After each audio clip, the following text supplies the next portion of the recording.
Hello there, everybody, friends and fans and agents of the cosmic intelligence. Today, I've got Cassandra Butler. I was going to call you Cassandra Wilson. Butler, all the way from Buffalo in New York, Agent 56, as we'd like to call her.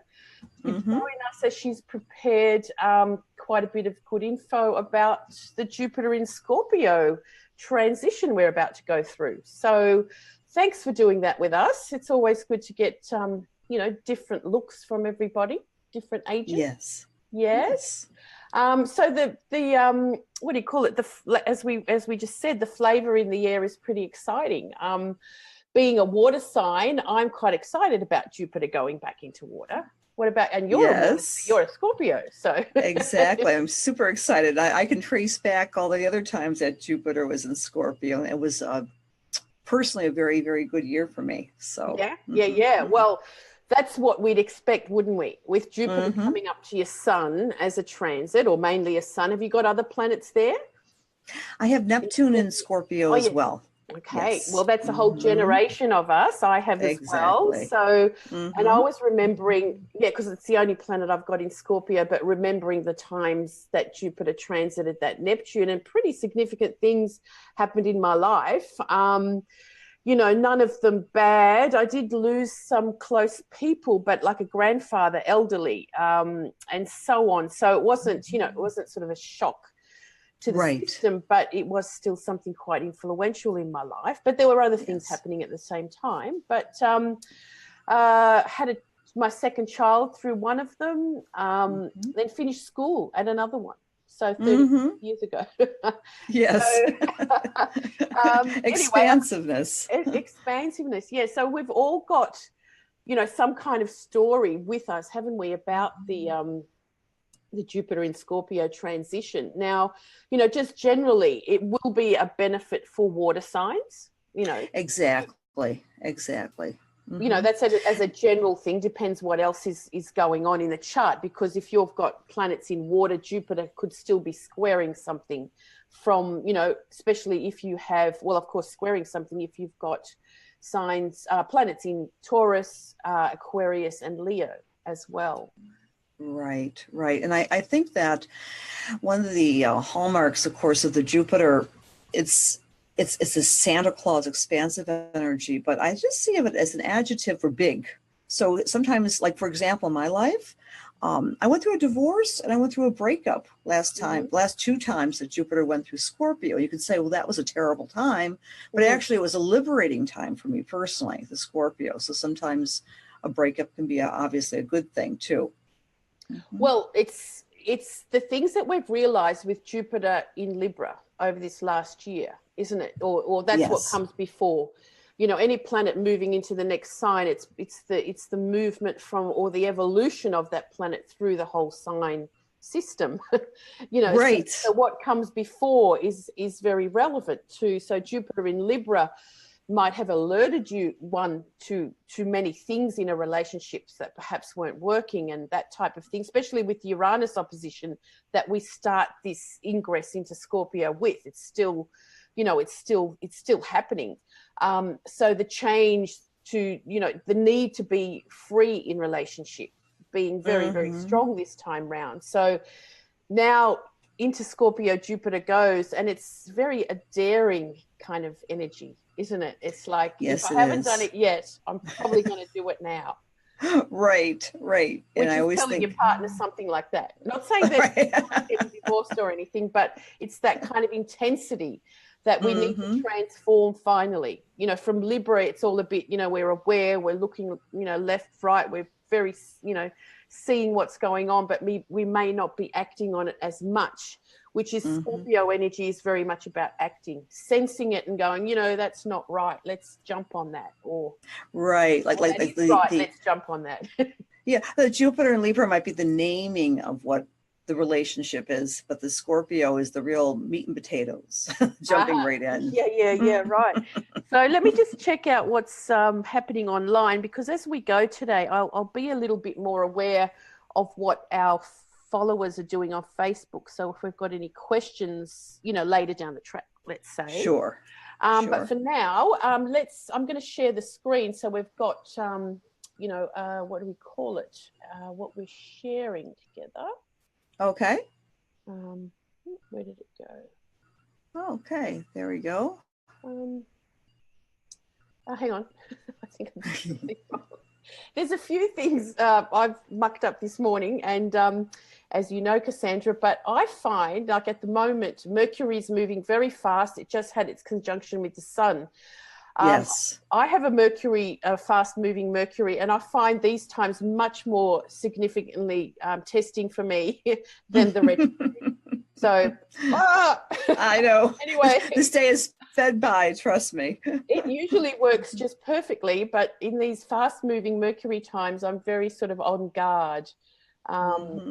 So I want to share that.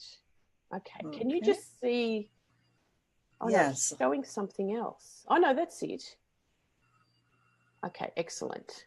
Okay. So let me play that screen. Now we become little icons on the side there. Alrighty. So see, this is the image I made a while ago for the Jupiter ingress into Scorpio. So, you know, I've always liked to say it's the heights of Jupiter. Jupiter flies high. You know, I saw in your slides a bit like an eagle, but you were referring to Scorpio. So it's the combination of that, let's say, eagle energy between the both of them coming together. Right. Pretty exciting at this time. So Jupiter's from the heights and Scorpio's from the depths, and they're coming together, which makes this a very positive time in the sense of positive transformations, moving on from things that have been stuck, having guts enough, which is Jupiter, to make the shift, to do that change, to you know, perhaps sometimes you have to not hurt somebody, but, you know, to move on, that happens. That's Scorpio. Some people might not like it, but, you know, eventually, you know, Jupiter is the planet that does what is best for him, isn't it? Very kind of. It's a sky god. It's Zeus, you know. It's the leader, it's the big guy in the whole solar system. So it's shedding its light onto the darkness of Scorpio. So it's a beautiful. I love this image. It's almost like there's nowhere to hide. Yeah, you can't hide now. So whatever's lurking in the Scorpio depths is going to be illuminated somewhat for everybody somehow. So depending on where Scorpio is in your chart, you know, so hopefully we all know our charts out there. If you don't, get yourself one, find where Scorpio is, because this is where that lightness is coming now into a potentially darker zone, which is connotations of Scorpio, which is where we hide the unknown. It's very connected to, it's a water sign, so it's about the unconscious realms, you know, so what's lurking underneath and all that type of thing. And with Jupiter, again, we will be illuminating those dark spots, or as we'd like to say, the mysteries that are contained, the mysteries of life and death, the mysteries of the unknown, and so many other things. So let's just check out the chart for the coming in of Jupiter into Scorpio. And, you know, before I sort of move you over to Cassandra, who's prepared most of the work today, but you know, I mean, this is what we're moving into. And there's a, you know, with the moon at 21 Gemini at the moment, or sorry, not at the moment, coming up for the ingress, as we'd call it. That's exactly when Jupiter moves to 00 Scorpio. We have this grand square between Chiron, Venus, Mars, Saturn, and the moon. We often read the ingress charts as the flavor of the conditions for, let's say, the Jupiter transit over the year. So for those that this, let's say, grand square tees off planets in your chart, it's going to be quite a dynamic year ahead with Jupiter going through Scorpio. Yes. And we also, I mean, we have, you can see the blue lines there sort of making up a sextile, but it's what we'd call a grand sextile, although we've got the nodes involved. So the nodes aren't planets, and technically we would say that that's not a grand sextile because the nodes aren't planets, but you can still see the pattern that is made between Uranus, the moon, the north node, Mercury and the sun conjunct just earlier today in their superior conjunction Saturn, the south node. So we've had that interplay between fire and air, for the last few months with the grand fire trine and the grand air trine, and that's propelling us into this Jupiter and Scorpio, let's say, transition. So all the big ideas, all the things we've taken in, got in our minds that we want to do, we're taking that now, and I see it as the real sort of daring part of, go for it. What are you scared of? Right. What are you scared of? Dying, maybe? No. I mean, it brings up many things. I'm just joking there. So, Cassandra, let's take it over to what you've prepared, and I'll sort of chime in when, sure, when it suits, let's say. Okay. Absolutely. All righty. So, I like to talk about this whole image, which we just spoke of, is shining a light in the darkness, and a little background in Jupiter. It takes about a year to transit a sign.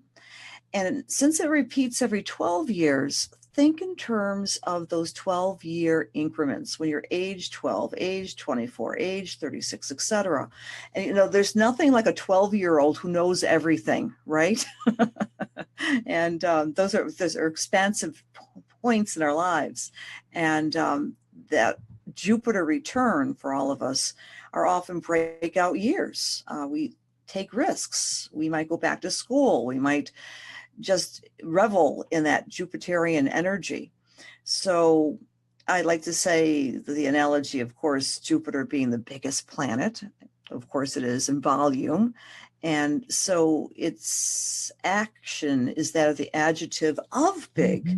It's the big guy.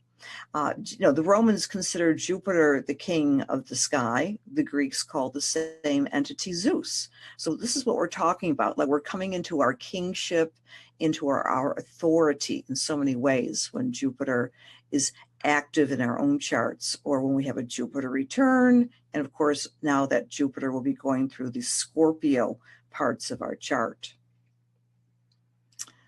Okay, and then move to the next one. Sure.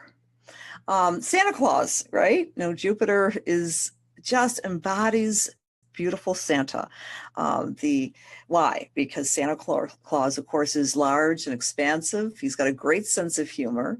He's international. He doesn't discriminate. He gives toys and gifts to everybody.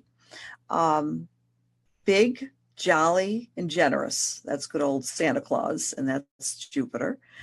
Funny, fun, and very honest too. So the archetype of Jupiter is that of the wizard who's honest and joyful, the little elf who is imploding us with these great gifts. And the ancients called Jupiter, of course, the great benefic, the great good planet. But I like just the adjective big, because sometimes too much of something is too much. Don't you think, Julia? Look, yes, definitely. Jupiter transits can be very overwhelming, too much of a good thing, all of that kind of stuff. Yes. So if it's transiting your ascendant, it would be, often we can be told it's going to be a great time. But what you find is that you're completely overwhelmed with so much of what's happening that it's like going around in circles and not knowing what to take in. So with Jupiter, we've got to remember that we, in a sense, Rick Levine always said that Jupiter puffs up so big until it reaches Saturn. And then it's like, there is a Saturn, there is a limit somehow. It's like overeating, over drinking, over anything, overindulgence. And Jupiter and the connection to Sagittarius always, reminds us of that. And then, of course, we think of the holidays too, right? Very often we overdo it during the holidays, even in gift giving or gift buying. So, yeah. And Jupiter is like the gas. We need a little Saturn in the mix too for the brakes, but Jupiter really is the big gas giant, the gas ball. Mm-hmm. Yeah. Full of gas. Well, not always. Yeah. So there he is, the Sky King. Exaggeration, optimism, leadership, enthusiasm, light, charisma, and confidence. These are words which can describe our Jupiter within our charts, and certainly the Jupiter as it goes through any particular sign. It just lights up that area of our charts. And so I mean, I'd rather have a Jupiter in many ways than any other kind of transit, but at the same time, too much is too much. And we all know of the exaggeration that comes with Jupiter. The storyteller that's going beyond what he's supposed to be saying. And it's also of course, the energy of honesty and people who are very blunt and honest, but without diplomacy. Mm-hmm. So that's all our friend Jupiter as well. Mm-hmm. Well, that's where Sagittarius, as Jupiter ruled, gets its qualities of being the big mouth, the loud mouth, or saying things that maybe shouldn't have been said or offensive and that kind of stuff, isn't it? So right, like saying the truth, like you shouldn't have told them that, or that's not very nice. Bombastic. Yeah. And now you kind of think of that in Scorpio, and it's a little bit like, oh gosh, what is ahead? Mm-hmm. I'm just thinking on the political kind of agenda or world scale in that kind of sense, Oh, absolutely. From the niceties of Libra to hang on, now now we're going to do this. So taking more action, perhaps. Yes, indeed. And of course, in Scorpio is I love a mystery. So perhaps some of the mysteries, here we go, transformation and power. So again, we're blending the Scorpio and Jupiterian energy. If Scorpio is the energy of change, and, the only thing, of course, that's constant is change. So our Scorpio energy is going to the depths of everything to alchemically move into another level. So, where you find Scorpio, there's all these changes and transformations. It's uncontrollable. And Scorpio in and of itself is associated with sex and death, the big mysteries of life, right? And stock market, power, finance, power. Scorpio is the uncovering agent, that which is a mystery that needs to be investigated. The spy agencies, right? Or anything having to do with conspiracy theories. That's all Scorpionic. And but primarily the process of transformation. And you think about it being a fixed water sign. That which is fixed water, in my mind, elicits ice.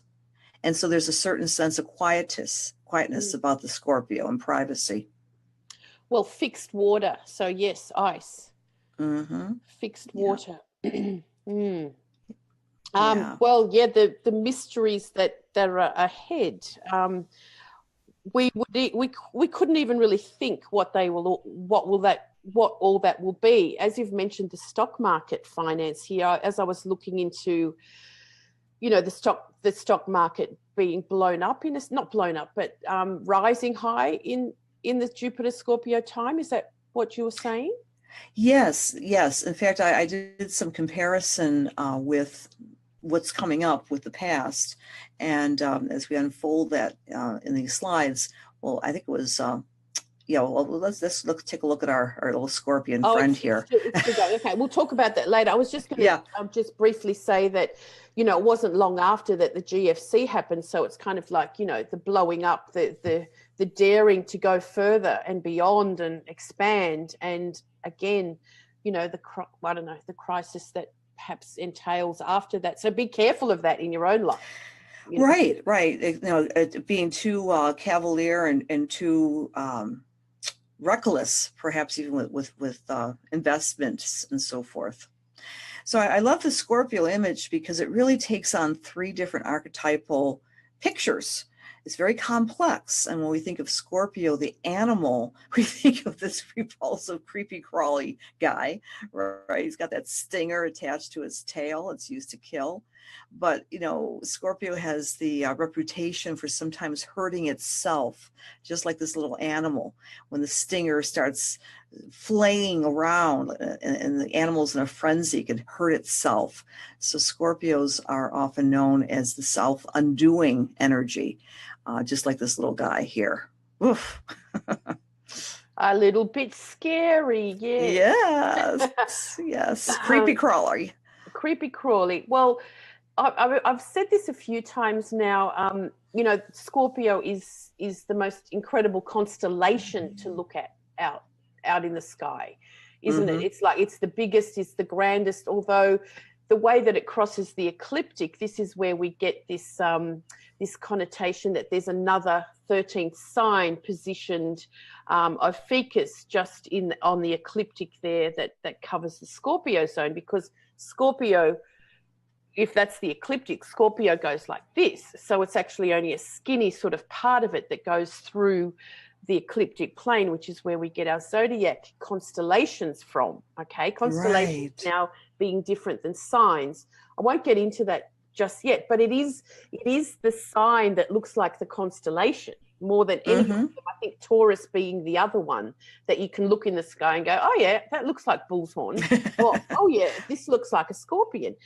Now, I looked into some of the northern European zodiacs from from the 12th century, and in their skies they saw the scorpion as a reindeer horns. Interesting. Right? Wow.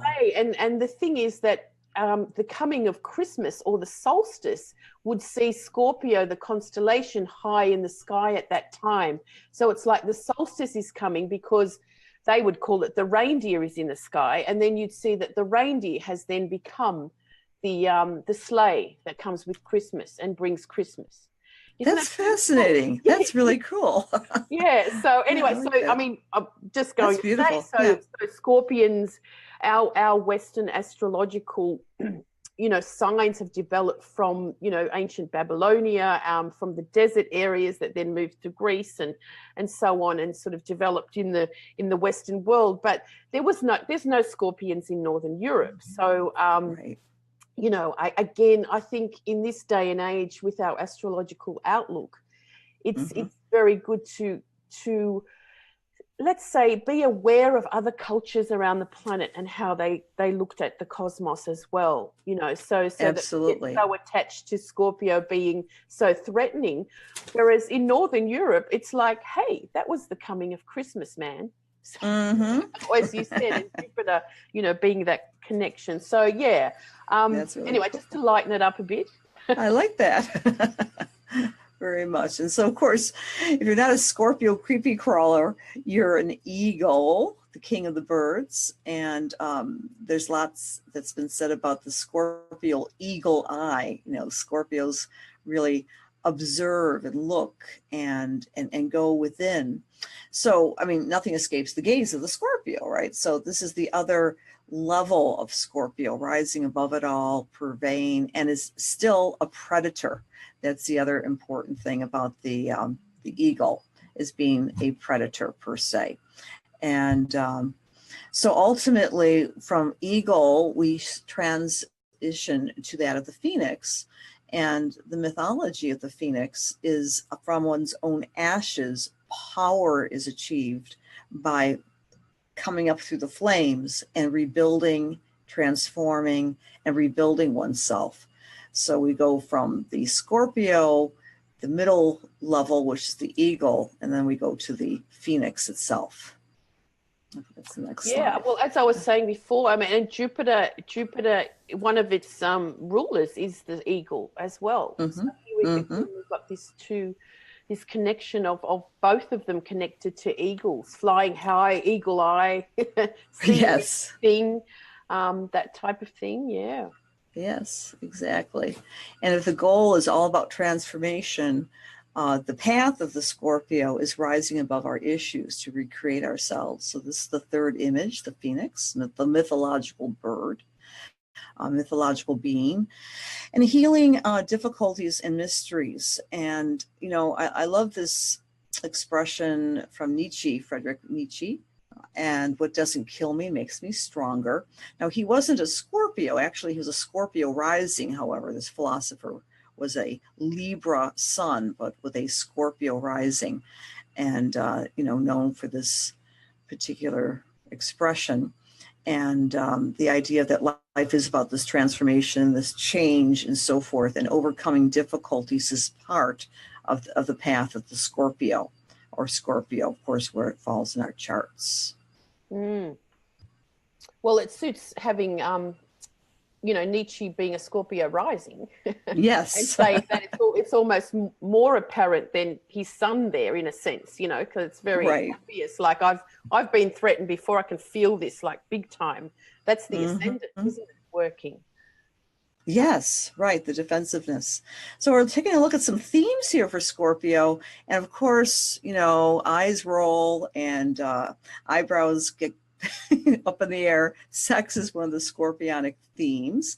And I thought this is interesting because I was looking back in history. So 2006, look at these titles of books, right? When Jupiter was last in Scorpio: A Brief History of Human Sexuality, Sex Among the Rabble, An Intimate History of Gender and Power, The Mysteries of Sex, Tracing Women and Men Through American History.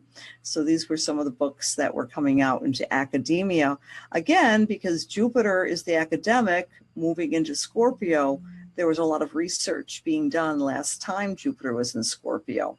And even some of these works reflect, of course, the Scorpio themes: mystery, power, and sex.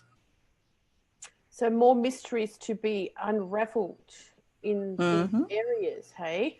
Absolutely. What will we find out? Oh, it's great. It's so fascinating to go back, in the times. But we also have to remember that, something that I'll show later is that, yes, Jupiter was in Scorpio, but all the other planets were differently placed as well. So we, right. What else was happening? Was that also at a time of Pluto? No, it was 2006. Was not Pluto. That was that was Pluto was in Sag then still. Okay. Well, that's the brevity of So I suppose we're although when we look at Scorpio, we look where Pluto is as the modern rulership, and we look, I suppose, where Mars is in another way, Mars moving a lot faster. But where's Pluto during big Scorpio transits?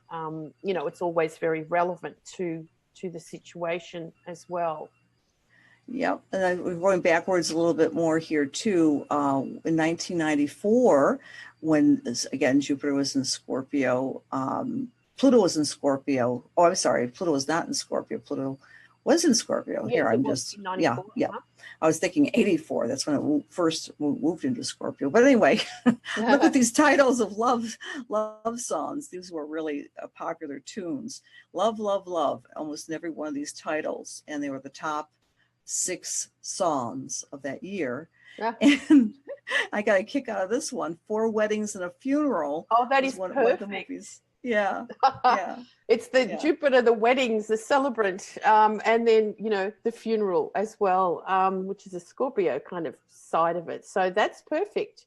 We'll be going to a lot of weddings, and well, hopefully not too many funerals, but that's quite funny, isn't it? Yeah, that was a good title. It's perfect. Yes. So of course, this is to come. What's coming up in the next year? Maybe more sexual politics, more discussion, birth control, abortion, breakthroughs in research regarding AIDS. Perhaps more of that tantric sex, the workshops, the learning, who knows? Transgender issues, expanding sexual barriers, sexualized fashion. It's all up for grabs here in the next upcoming year. So if you're a designer, that's a bit of a bit of a motivation, hey? Maybe lots of dark red, scarlet, red, and black outfits. What do you think of that? Will right, become the Scorpio colors. Right. Well, especially as it trines Neptune. I was just thinking that Halloween, I know it's a big celebration in the US, but that's going to be pretty potent this year somehow. Yes, it will. Yes, it will. Just with Jupiter in Scorpio, because it's Jupiter in Scorpio loves that kind of thing. It loves to also, I think it's the glitz and the glamour in a different way than a Pisces sort of glitz and glamour. But having a look at a few Jupiter in Scorpio, famous people, David Bowie, Elton John, Elvis Presley, three of them. What did they all do? They dressed like incredibly, way out there with, glitzy stuff. And it's like wearing treasure on you, right? Right, so the glitz and glamour. It up a bit, glitzing it up a bit. So get a bit more out there, everybody. Exactly. So I don't know, wait and see. I mean, it's not going to happen that long, it's only a year. Right. We look more at Neptune for, let's say, fashion trends in a longer term, because Neptune's in a sign for like 10, 12 years or more. And Pluto, the undercurrent of culture that sort of rises up within that. So it's Neptune and Uranus to a certain degree as well, the trends and stuff. So Jupiter's not long enough in a sign to sort of overrule a trend or a longer term trend, I think. So it gives a little spice to it, but not the whole enchilada, right? Yeah. Some great parties I can imagine this year. So the other theme of Scorpio is resources. We usually refer to them as shared resources, the stock market, finances, referring, of course, to the 8th house. And, if you think about this, anything that's shared, whether it be information, resources, money, is actually magnified.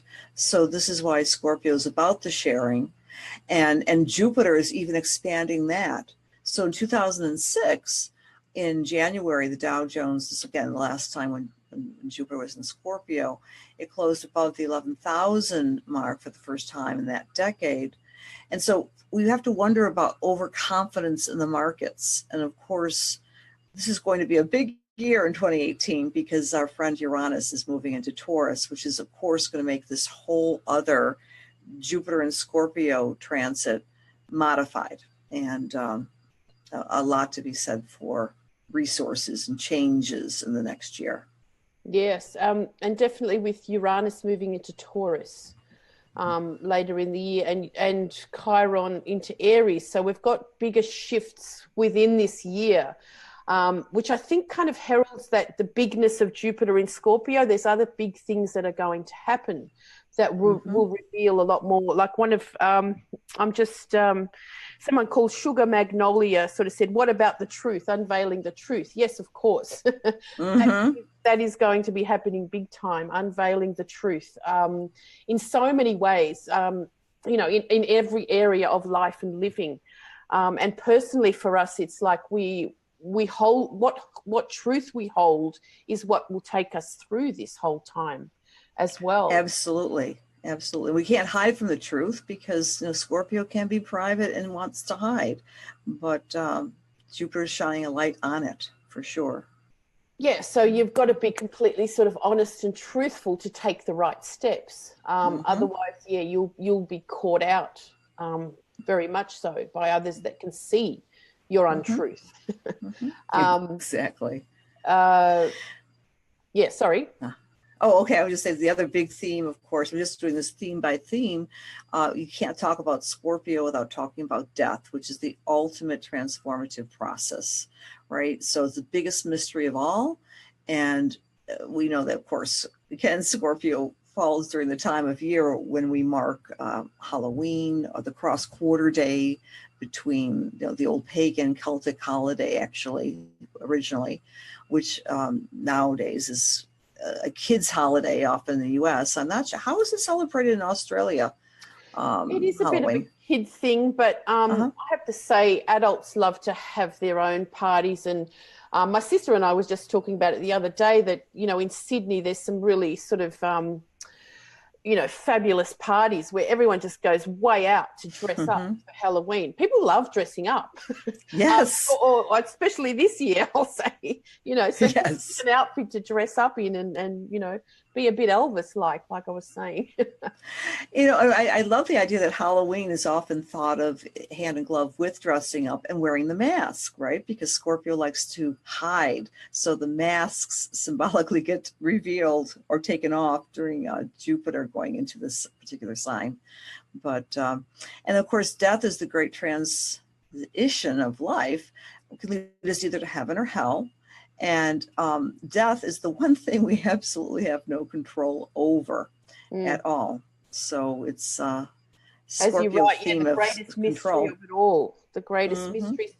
So in a sense, you know, perhaps we'll all be touched by that somehow, that reveals some other part into our attitude to death and dying, to, you know, the meaning of life as well. I mean, the meaning of life becomes more stronger with Jupiter in Sagittarius.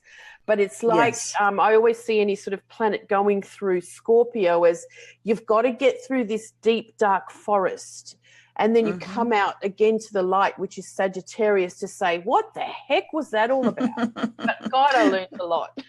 Right. You got to suffer through first, though. Yeah, which then sort of helps you define that meaning of life. So in the sense, it's like, you know, these big disasters that have happened around the world. And, you know, we kind of think, well, what if that happened here? Or, you know, what if? And it, you know, and we don't know how we'd react until we were threatened by something where life was about to be taken away from us. Very, yes. Isn't that interesting? Right before the threshold of Jupiter going into Scorpio, exactly everything that's been going on in the past few weeks. Yeah, so it makes you, let's say, perhaps appreciate more the loved ones that you're around, that you take for granted. You know, what if they were gone? What if this, you know, like you start questioning all these things, don't you? Absolutely. And then sort of it puts you back into your place to sort of say, you know, this is how I want it. Or I think the Jupiter in Scorpio is also, look, what the heck? I don't know what's around the corner. Let's live it up.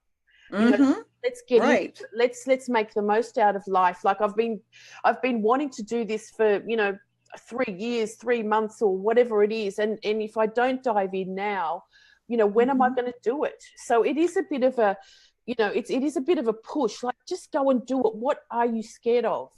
Yeah. What's the worst thing that can happen? Well, death. Okay. It's all around the corner. Some, you know, 100. Yeah. Oh, you know, okay, we're not prepared to die yet, but some part of us will die. Or it's like, oh, geez, that wasn't as hard as I thought it was. Exactly. Or that person in my life didn't react how I thought they would with me going to that spot. I was preparing a few things last night in regard to, we have a Jupiter and Scorpio retreat coming up, so I'm kind of not going to give it all away. But one of the things that I was looking at was like, if we think of Taurus as the tree with apples on it, you know, this is Taurus, this tree with apples, and we can just come and take an apple and sit under the tree and eat it and enjoy it and whatever.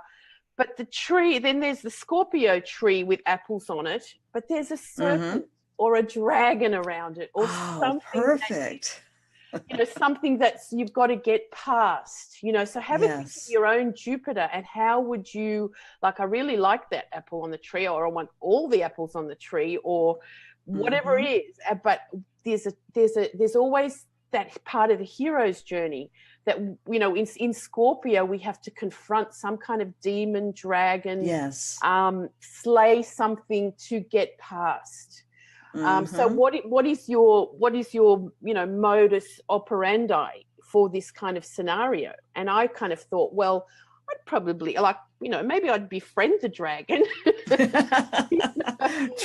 the trickster of the dragon. Some people would be more the trickster. Others would sort of go, I'm not going anywhere near it. That's put me off. There is no way I'm going to confront that snake or dragon or, you know, whatever it is. So have a think of that image. I think it was quite sort of powerful to sort of say, this is the difference between Taurus. You go for what you want. You kind of, you have to maybe work for it and grow that apple tree or whatever it is to get the apples. But there's something in front of that for us. And what is that? And it's going to be a personal story for all of us, like what it is that we're confronting at this end. Oh, that's a wonderful image. It really is. It really is. So going backwards, Jupiter and Scorpio, about the image of death. The horror mystery movie Poltergeist was released in 1981. And I think that the seminal book on death and dying, I mean, Elizabeth Kubler-Ross, she just changed the landscape of how we regarded death with her book, the phases of grief. And because death and dying was really closeted, it was something that was really in a scorpionic fashion, not thought of, not talked about. But so her book was really amazing when it came out, again, when Jupiter was in Scorpio. And I thought this is also interesting too. In 1935 was the first Alcoholic Anonymous group that was founded by Bill W. He was a stockbroker. It's another Scorpion theme. And he founded this therapeutic device which would help people many years since with alcohol. Wow. And again, and then so a lot of this death, the Scorpio theme is the ultimate kind of darkness in some ways is addiction, and obsession and compulsion. So that's very scorpionic. And through that, very often we've got really powerful Scorpio types, not all Scorpio sun signs, of course, who ultimately become healers, often because they've founded and gotten through their own transformation. So, when Jupiter's in Scorpio, we may all be wrestling with our own demons, like you mentioned earlier about the hero's journey. Like, what is the one thing that really stands between you and your goals and your light? Well, Jupiter's going to shake that up for us and inspire us, we hope. Yeah. See the light, see the light. Yes. Speaking of which, there's the light, right? We might have more interest in mediumship, right? The ultimate mystery, which is, of course, death. And there might be more of an interest in healing modalities, especially when we talk a little later about, the trying to Chiron. But Scorpio is the, all the water signs in a sense are the psychic energy, aren't they? But Scorpio is very much connected to going there, isn't it? Right. Going into the experience. So waking up those senses to be more psychic, just all of us generally. Exactly. We all are. We just don't use it. Mm-hmm. Or again, it's a taboo that it's like, to be psychic. I think it's changing these days, but to have that sort of, or use that psychic intuition as though that's too weird. Well, it's not. It's actually amazing. It is. It is, my dear. And don't you think that with Jupiter and Scorpio will put the little mark of commonplace? I mean, of course, our Neptune has been in Pisces for many years, and that's kind of cleared the decks. And now with Jupiter and Scorpio, everyone will be going to psychic school and they'll be okay with it, hopefully, right? I don't know. Mm-hmm. Well, I think it would help a lot of things, a lot of healing and a lot of misunderstanding that happens. How many of us as astrologers have seen people that, let's say, come to us, they come to us because they know that we'll understand them. Yes. Whereas the rest of the world doesn't, like let's say traditional psychologist might not. And, they're put onto medication because they're seeing visions or having this or talking to dead people or whatever it is. Right. And it's not normal. But in fact, again, even in your work and world as well, how much we see that it's Neptune in Pisces, it's a time to own that, a time to recognize that it is around and it's not just something weird. Mm-hmm. I have some clients that are interested in thanatology. I didn't even know this was a field, but that might be, it's called the study of death. Like people will actually learn how to play the harp and help people who are in hospice and going through their death process, maybe develop a legacy. We might get more attention on those areas in the next year. Yeah, that's kind of a interesting. good point. Yeah, the way that we treat our dying people as well, some breakthroughs, in that way as well, instead of shoving them off into homes and stuff, maybe making it more interesting for them as well somehow, or taking them, if someone doesn't have a religion, let's say, that they connect to in their process of later life, facing death and dying and that type of thing. It's not talked about enough. It's talked about in a religious sense, but how are we coping with that in a society that is moved away from religion?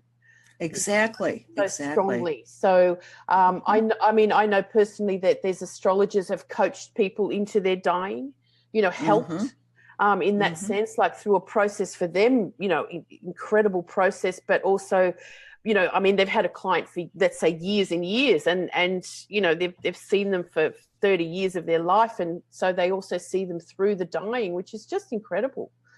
It really is, and more of an openness to that, I would hope, with this this transit. Yeah.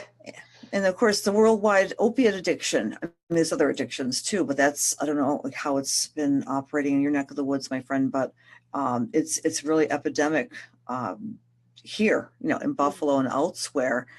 Every day we're hearing more and more people struggling with specifically the opiates. So there might be hopefully more addiction or recovery research within the next year. Yeah. And look, a few of the agents that are online, Deb mentions dying with dignity. Of course, that is, of course, the process that we would like to see more happen with our dying population. Exactly. Helping that transition that way. Linda says legal issues around assisted dying. So yes, of course, the legalities of, I'm ready to go. So euthanasia, that kind of, maybe we'll see some inroads into that as well. Are there places in the world that's legal? I didn't look it up. I don't know offhand. But states in Australia, does someone know? Actually, I just didn't research it, but definitely, if we're so look for that kind of, we will see that type of thing come to the fore. Yes, and legal arguments and so forth. Yeah. Or that will rise up again, but.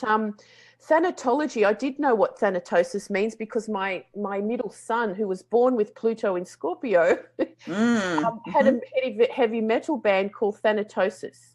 Really?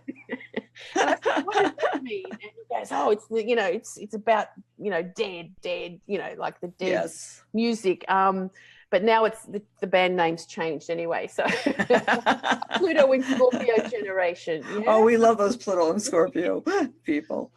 So another theme, of course, with Scorpio per se is psychology. There's a little image there of us going into the rabbit hole with those pictures of the facial features there. But along with addiction therapies, perhaps Jupiter and Scorpio will assist in avenues of therapeutic healing, we would hope. New forms of therapy, mind and body alternative modalities, maybe more past life regression coming out of the closet. That's a very Scorpionic image. And again, as we mentioned just a few moments ago, the healing approaches to death and dying. And I think we might see some amazing legal precedents or families, going for that type of inroads. It's very important to shine a light to that, and it's it's things that we sort of want to push to the side, and no one wants to think about. Again, the taboo subjects, which is all Scorpionic, isn't it? The hidden sort of sides. And so let's get into those. What are we scared of? It's the reality that we need to face. So yes, a lot to think about there. What about conspiracy theories, right? I mean, I love mystery. More.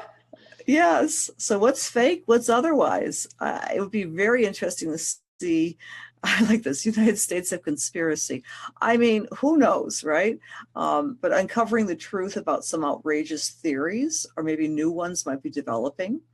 Of course, that's very much tied into Pluto moving through Capricorn since 2008. The mistrust of big government or big institutions in any case. That's a big theme that we've all been witnessing in the past few years. And I think that Jupiter in Scorpio will further advance, hopefully, the uncovering of conspiracies. Maybe they're not all what they're cracked up to be at all, or maybe new ones might develop. Or yeah, new ones would develop as well, you know, to sort of say, here's a new theory about what happened, let's say, at September 11th, or a new theory about this or that. So we can imagine that coming up. There's actually there's going to be a sextile with Pluto and Jupiter quite a few times over the year. So you know, watch it at around those times, I'd say. Yes, and here they are. Yeah, you have got a bit of a timeline. Yes, great. Yeah. So here are our major transits. I did not include Chiron, but I have that on my notes here. But no, these are special dates to just be aware of. Jupiter sextile Pluto, January 15th, April 14th, and September 12th. And of course, the sextile is a very supportive and blending energy time. And then we have Jupiter trining Neptune, specifically on the 2nd of December, May 25th, and August 19th. And those are exact points, but these dances will be going on throughout the year. Yeah, and the transition there. So the January sextile, for example, that's Jupiter moving direct. Then April, it's Jupiter moving retrograde, and then September, Jupiter moving forward again. The same with the trine, I think. So Jupiter moving forward. I mean, really, it gets to 11 degrees quite quickly by early December, doesn't it? You know, to trine Neptune. So it's coming up very quickly. Jupiter's on the move now, and it's moving quite fast. Yes. May is when it will be retrograde. August again when it's direct. So again, the kind of retrograde cycle of 4 months for Jupiter to go backwards is perhaps the most potent time to watch. I would think so. Yes. Yeah, because of that 4 month period, we'll be really diving into the depths of where the Scorpio falls in our charts, and really getting down and dirty, trying to figure things out. It'd be very interesting to see how that plays out this year. Yeah. Well, with the first Jupiter sextile Pluto, I think next year's going to start off, quite incredibly strong, mainly because Venus and the Sun. So Venus makes her next star point at the conjunct Pluto. So the Venus and the Sun are connected there in that January moment.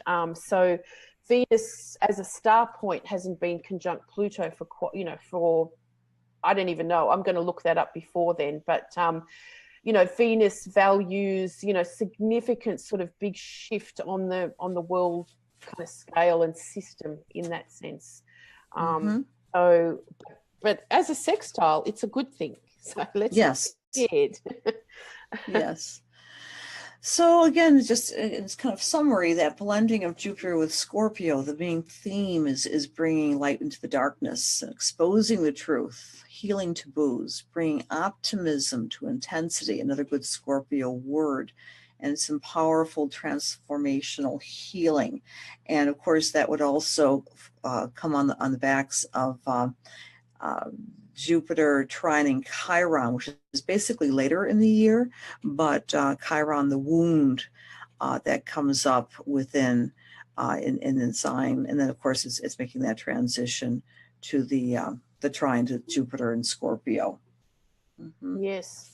Yeah. Well, a lot to look forward to, really. I'm excited. That's because I'm a Pisces. And you're a all the water signs, yes. All the water signs. Well, even my Taurus husband, there's already been some interesting news about what's ahead for a Taurus. So, I mean, it's going to be, so look for that, where those benefits of Jupiter are going to come. But of course, it's in your Scorpio zone. So it's how you are aligned with that Scorpio energy to start with, what's in there, what planets will be transited in your own chart. So it's all we're giving an overall view to this. So we're not going into, individual charts, and there's all sorts of different combinations, of course. Think about what happened 12 years ago for yourself, 24 years ago, 36 years ago, and that will give you an insight to the transit of Jupiter in that sense for yourself. I just wrote a bigger kind of timeline here, but we don't need to go through that because Cassandra already mentioned that. But pretty much Jupiter will be, in Scorpio till the 9th of November next year. The points where it goes retrograde will be the 9th of March at 23 Scorpio.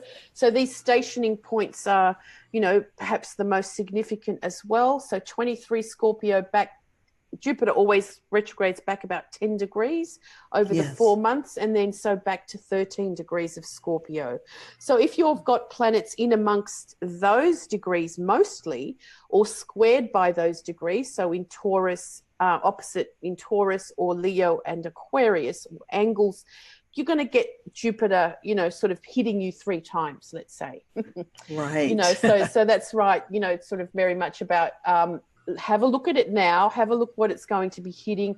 And with Jupiter, it's not like knowing that Pluto's coming, because it does move up so fast. It's like, it's a little bit unexpected as well, isn't it? We just can't always tell what Jupiter is. Or with Jupiter, we also have to, of course, we have to fight for our truth. So what do I have to stand up against? It's about making us more confident and bolder, with whatever we're entrenched in, right, as well. So we get those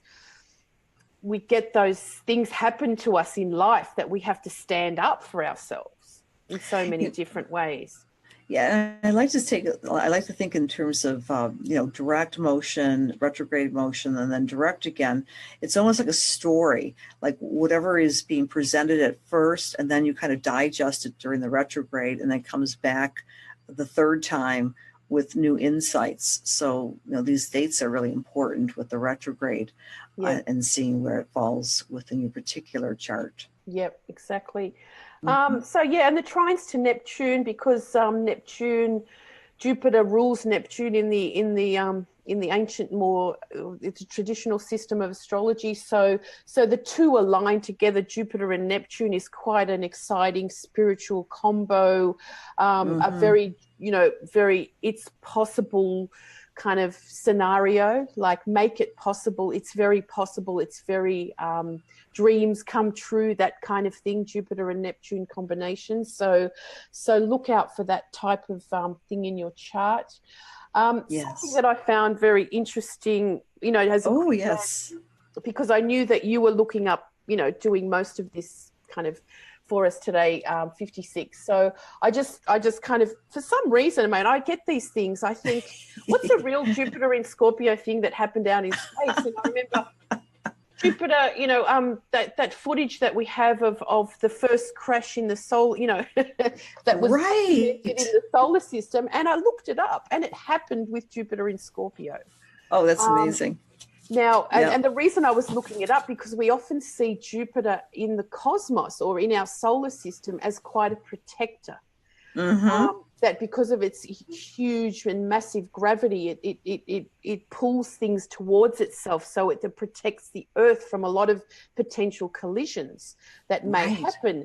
And so with this comet Shoemaker-Levy, it exploded, I think a year before or something, and then it started pounding into Jupiter like a year later with Jupiter in Scorpio. So it was the first time we witnessed that. And it could have been, I think some kind of breakthroughs like that in, of course, just what everything is made of is very much Jupiter in Scorpio. Again, the mysteries, but also the collision that happened. It's very sort of, again, the aspect of our protector, the fragility of Earth circling in the solar system and that type of thing. Symbolically, Jupiter representing the way we protect ourselves with our own truth as well.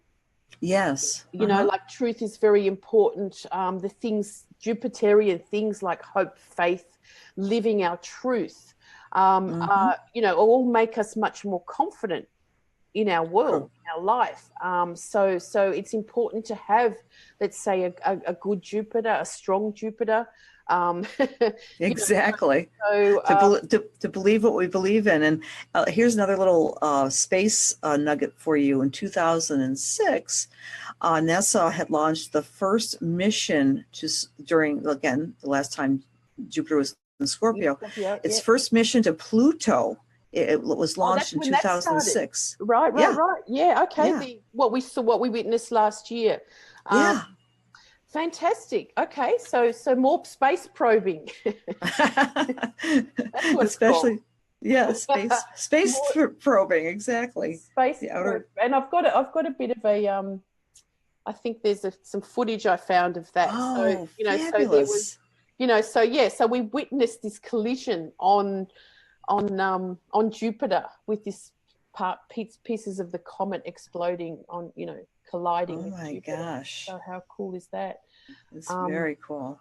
So that's just probably a really good symbol to again leave us with, in a way, of what is coming up, what we're all heading into. Most of all, I think, don't be scared.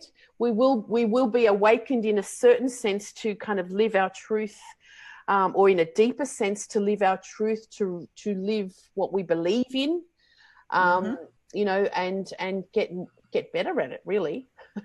The old expression, the truth will set you free, comes to mind with this beautiful in the end, Jupiter going. Scorpio is very much about, it needs to have a transformation through it, right? Mm-hmm. Otherwise, it will whatever fall apart or explode or erupt, isn't it? That scorpionic sort of energy. So it needs to move through something, to change, to shift, to then reach the light, which is coming out again into Sagittarius. So somehow we're all invited to that deep, dark forest, but with Jupiter light. Exactly. Yeah, with Jupiter light, like with a beautiful torch or, a glowing crystal or something, that you're going to go and do magic in the forest. That's how I want to. Exactly. And that's what we're going to be doing at our event coming up, which is in 3 weeks now. So for anyone close by in Melbourne or coming to Australia, get in touch with us, because we still have a few places left. But yeah, pretty much we're gathering in the forest and doing. That sounds wonderful. So it does conjure up that sort of image of druids in the forest, doesn't it? Doing their thing. Well, it's agents in the forest doing this. I love it. You'll have to join us one year. And look, for members, I'm just going to say that next week I do the member webinar, which we get into personal charts. So we don't do that online here. We get into that in the member area. So if you want to join up as a member, there's lots of great things for the CIM membership, and a growing access to archives of incredible, wonderful work from our agents, and so on. So that's building all the time. And gold members, of course, get, the bigger booty out of it all. Yes, so I'm just going to look into some of the questions we might have with some people to send while I'm here, before we go. Someone asked, can I talk more about the moon from the last slide? Just quickly, like, as Jupiter is a protector because of its huge gravity out in the solar system, the moon is our satellite, but it has refracted, and you can see by the moon it's got a lot of scars. It's got a lot of impact craters and that type of thing. So without the moon, the Earth would have potentially gotten some of those things, although I think what they say about the moon is that it had them before it was in orbit with the Earth, or I'm not completely sure of it all, but it's that kind of thing. So the moon has diffracted some things coming towards our Earth, depending on, and that's how they can work out that this is going to be okay, because the moon's going to kind of help glide it off that way or whatever. But Jupiter, it's still so far away from us, but it does really it's so massive in gravity and pull that it takes away things that are potentially coming our way. So again, we can almost like build up ourselves, beef ourselves up. Strong Jupiterian people do that because they kind of glide through life, because I'm not, you can't touch me. I'm strong. I believe this. I do that. I act that way. So, Right. you know, act with confidence in your steps with your own truth. Yes. Yes. Is the way Indeed. to go. So let's have a look at a bit more. Otherwise, someone's saying the effect on romantic relationships. I think they're make or break with Jupiter and Scorpio. Because again, you know, the Jupiter in Libra may have made us aware that we perhaps do want a partner, but I think it was, I like to think of Libra is the naming of the relationship, and the Scorpio part is the death do us part, for example, like in committed relationships. So when the going gets tough, are you going to stay with that partner or not? So this might be a testing time for partnerships, perhaps. Yeah. What do they say in the marriage vows? Through thick and thin, through. Yeah. I can't even remember my marriage vows. Anyway. So death to us part. I mean, that's a very Scorpionic. Yeah, that's right. That's right. So, you know, you're going to help me through troubled times or that kind of thing. I mean, that can be a very Pisces thing as well. But, you know, again, things will come to light that need to. And if we, again, you know, a symbol of, let's say, going through the dark forest with a beautiful crystal light, to light our way. You know, what are you scared of? I always think that is Jupiter. If you trust yourself intrinsically, if you own your own truth and you're not, you know, walking around casting blame and all that kind of stuff, it's like, well, what are you afraid of? And I feel like that. So trust your steps because you're the one in charge of them. Okay. And I think also Jupiter is kind of like the positive thinking planet as well. Exactly. So whether you be in a relationship or not, you know, just cast out your fears and think big. Yeah. And think more that's positive. What we're going to be confronted with. It's like, do I really need to hang on to this fear? And you'll be tested. We'll all be tested in certain ways with those confrontations to sort of say, I'll deal with that. But keep, you know, what we've, I suppose, talked about and what else are you going to learn with so much information flowing around now about Jupiter in Scorpio? Yes. Is that right? Well, that's what happens as we all sort of get onto it. So with that, I think I'm going to leave. Danielle's just saying, finding your tribe. Yes, perhaps. I wouldn't say Scorpio is very much about your tribe, is it? It's more personal than that. It's more. Right. It's more with you know, more intimate partnerships or partnerships that are related to some kind of trust issues. Sure, it can be with a bigger tribe somehow. Yeah. I mean, if you've got Scorpio in the 11th house, it's going to show up that way, isn't it? Yes, I agree. Yes, because I think the Scorpio could be the mysterious and sometimes even mistrustful energy as well.